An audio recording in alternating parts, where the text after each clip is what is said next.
menonton, jangan lupa like, subscribe, dan tekan tombol lonceng. Selamat menyaksikan. Indonesia akan mencapai usia emas pada 2045.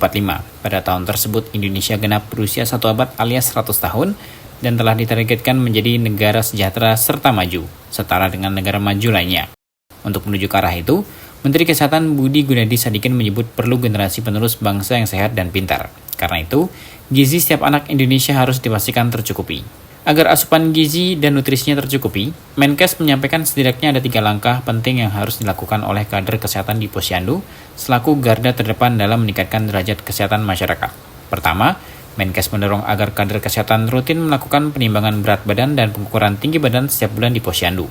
Kedua, jika berat dan tinggi badan tidak naik, harus langsung dirujuk ke dokter di puskesmas untuk melihat ada masalah apa. Ketiga, anak yang mempunyai masalah gizi harus diberikan makanan pendamping ASI kaya protein hewani, sebab protein hewani mengandung mikronutrien yang dibutuhkan untuk menunjang perkembangan otak balita.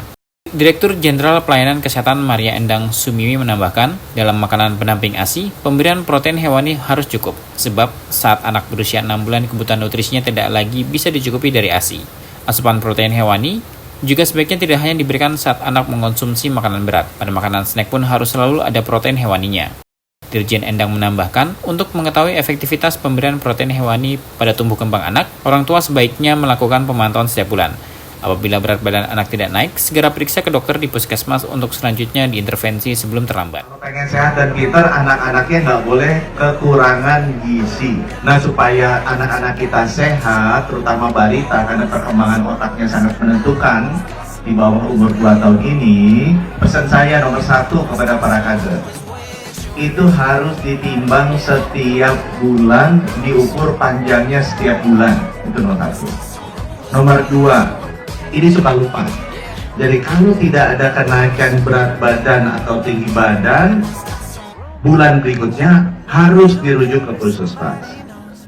Kemudian yang ketiga, kalau sudah ada masalah gizi, harus dikasih makanan berprotein hewani.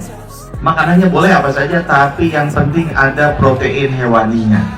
Bisa telur, bisa ikan, bisa daging, yang penting ada protein hewaninya.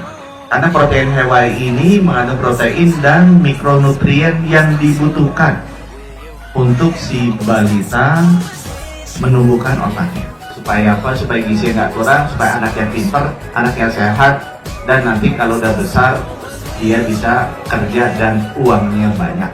Hari Gizi Nasional diperingati setiap tanggal 25 Januari setiap tahunnya. Peringatan HGN tahun ini mengusung tema Empasi, kaya protein hewani cegah stunting, dan slogan Empasi berkualitas untuk generasi emas.